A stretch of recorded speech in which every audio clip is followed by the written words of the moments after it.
જય શ્રી કૃષ્ણ મિત્રો, આજે પોષ સુદ 11 અને 31 યાની 31 ડિસેમ્બર વર્ષનો આખરી દિવસ અને સરસ મજાની આજે પુત્રદા એકાદશી છે. અને તમે જુઓ કે ગૌ સેવા કેવી સરસ રીતે થઈ રહી છે.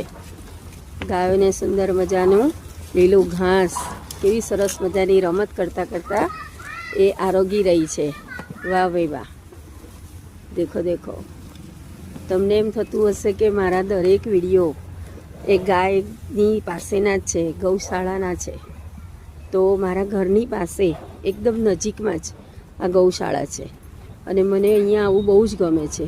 હું અહીંયા આવીને એમની સાથે વાતો કરું છું, ગાયોની સાથે, અને થોડીક વાર માટે 5-10 મિનિટ માટે આંખ બંધ કરીને બેસું છું તો એટલા સુંદર મજાના વાઇબ્રેશન આવે છે કે તમને અંદરથી એકદમ પોઝિટિવિટી આવે એવું ફિલિંગ થાય. અને આપણે સનાતન ધર્મમાં તો કીધું જ છે કે ગૌ સેવા એ જ પ્રભુ સેવા છે.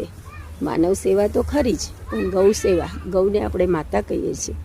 ગૌના દરેક અંગોમાં આપણને દરેક દેવતાઓનો વાસ છે. જુઓ મત, તમે જોઈ શકો છો કેવું સરસ મજાનું, અને બહુ જ સુંદર રીતે આ બધી ગાયોની દેખભાળ થઈ રહી છે અહીંયા. અને એમના માટે દરેક વ્યવસ્થા, પાણી પીવાની અને રહેવાની બધી જ વ્યવસ્થા સુંદર મજાની હોય છે. દરેક સિઝનમાં સારી રીતે રહી શકે એવી. તમે જુઓ કેવું સુંદર મજાનું. અને લીલું ઘાસ ખાવાની તો એને એટલી બધી મજા પડે છે કે તમે નહીં જાણો.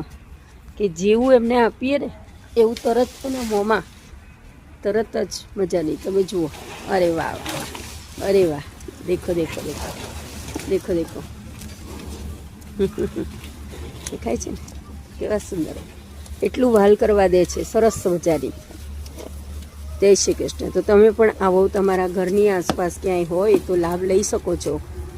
અને આપણા જીવનને, મતલબ કે આપણને પોતાને ખૂબ પોઝિટિવ ઉર્જાનો આનંદ મળે એવો મને બહુ જ અહેસાસ થાય છે. તો તમને પણ થઈ શકે.